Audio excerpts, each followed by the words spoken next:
Welcome back to the Jenstead. I'm Mary. Today's Tuesday, October 28th, 2025. And today I wanted to talk about some massive corporate layoffs that have been announced this week and last week as well. The Wall Street Journal is reporting this morning, and I'll hopefully remember to put the link to this article in the comments below the video. The Amazon.com announced job cuts of 14,000 workers, a first in more layoffs that are expected to affect as many as 30,000 corporate jobs. And these are corporate jobs in the United States, because I double checked on that. Total cuts will amount to about 10% of their corporate workforce. This is how much the workers are valued. In the article, it says, in a note to employees, Amazon Senior Vice President Beth Galetti called the workforce reduction a way to, quote unquote, get even stronger by further reducing bureaucracy, removing layers, and shifting resources to ensure we're investing in our biggest bets and what matters most to customers' current and future needs. So, well, thank you very much. Can you imagine being an employee and realizing, well, that's how they regard us, as we're just layers. But then again, I don't think they should be surprised, but unfortunately, people who do take pride in their job, I think that's very insulting. And also, when she said investing in our biggest bets, well, what do you think those biggest bets are? They're investing in AI and robots to replace these employees. And ironically, the cuts beginning this week may include human resources, which is known as people experience. So they're getting rid of that horrible people experience. They're going to be hiring robots to replace them. And I think anyone that works for Amazon should have seen this coming. But again, I think people always feel like, well, maybe it won't affect me. Maybe if I keep my head down, my job's important. They can't replace me with a robot or AI. Well, that's kind of been Amazon's mission since day one. So, I don't think they should be surprised, but it is unfortunate, and Merry Christmas. So, and in the article, it talked about also other large companies that are also trimming their corporate workforces include Meta, Molson Coors, Booz Allen, and Charter Communications. And what they're doing is their expectation is to boost their profits by not having to invest in people, basically, but they're betting all their bets on AI, that AI is going to be able to fulfill those needs that people were doing. And I think there's always room to trim the fat, but that they're taking the humanity out of business, and I think they might want to be cautious about that.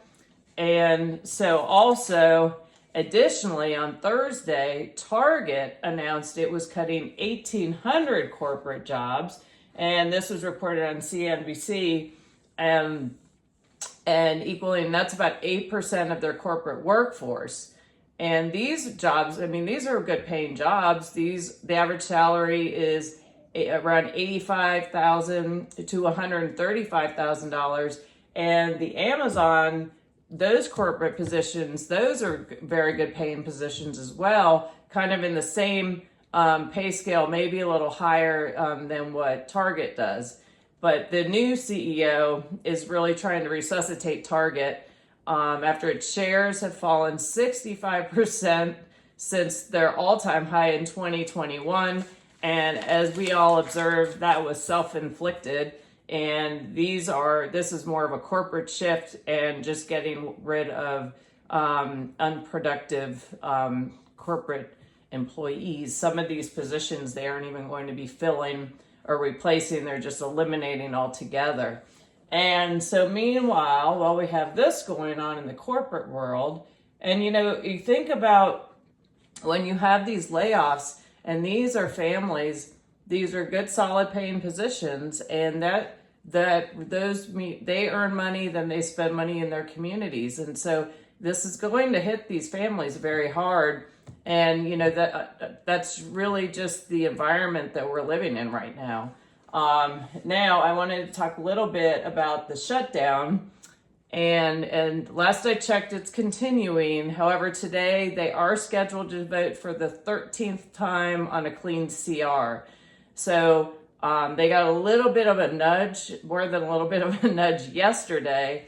The largest federal workers union, the American Federation of Government Employees, called on Congress to pass a clean continuing resolution, And the AFGE represents 820 federal and DC government workers, and guess who they vote for? So there might be a little bit of pressure. I'm hopeful that they can come to an agreement, pass the clean CR, have the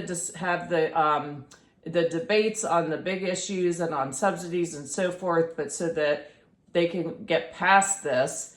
But I wanted to talk a little bit about this video, and this video is under, I saw this the other day, but they keep inserting it in other stories, and it was under the story about the union, and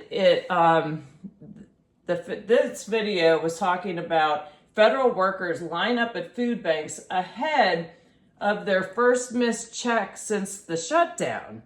And I'm looking at this, and they're showing lines and lines of people. And what I have thought was, well, gosh, these people are so ill prepared, and they're literally not thinking beyond their next paycheck. And the average salary of a federal employee is almost $100,000 a year with benefits. So, these are people that are definitely, if they're living below their means, could be in a position to be able to ride out this storm if they would take the time to do so and make sure you're preparing. And I think this is a lesson for everyone, but they were lining up at food banks and obviously not even acting like they didn't know where their next meal was coming from, and they hadn't even missed their paycheck yet. So that is very concerning. I think people really need to wake up and reprioritize how they're spending their money so that they're in a better position, that if this happens, because it can happen to anybody, that you're not caught completely flat-footed. And just here, all right, well, here's a simple suggestion on an easy way where you can save some money and then reallocate that money towards putting some more food in your pantry, or tucking money away, saving for a rainy day. And as an example, and you all know I love to drink coffee. So it's been very sad because the prices have gone up. But this is 2 pounds, 11 and a half ounces. And because we don't have any inflation, it used to be $7, but now it's $20. Anyway, so I use that as an example because Folgers, according to Folgers, that's $20. And with that, you can make, with this size, you can make about, they say 215 to 240 cups. 240 cups, that would probably taste like dishwater. So I tend to like my coffee a little stronger. So we'll just say you can get 200 cups of coffee out of this, $20, and that comes to 10 cents a cup. So if you're going out and you're picking up coffee all the time when you're out and about, instead of just making it at home, put it in a travel mug and have it with you, I had looked it up, and Starbucks, they're anywhere from $5 to $10 a cup. And even McDonald's, where you used to be able to go to McDonald's and get a cup for $1, the McCafe, I think it was called, that's now $2.40 for a cup of coffee. So that's a significant saving. So you spend $20, and then you get 200 cups of coffee, depending how you make it, 10 cents a cup. If you're going to Starbucks, say you're spending $5 every time you go to Starbucks for the same amount. Say you have 200 cups, that's $1,000. So $5 a cup versus 10 cents a cup. Make it at home. You can also shop around. You can find some deals on other types of coffee. I'm not doing an ad for Folgers or anything. It's just what we've had. We tend to shop when Costco has them on sale, we'll pick them up so that we have them. But that's just a simple thing to maybe take a look at. If I know people, I really like to be able to go out and just buy a cup of coffee. Well, that's nice, and I know they like to put all their fancy stuff in it. But also, it's nice to know that if you lose your job, you get given walk-in orders the next time you show up for work, that you have some things prepared to give you some time so you can regroup and get things back on track. And just a suggestion, I know sometimes it's easier said than done, but again, I'm very sorry for these people, the layoffs, and I'm hopeful that they'll be able to work through that, and I hope they've prepared. And we'll see what happens with the shutdown.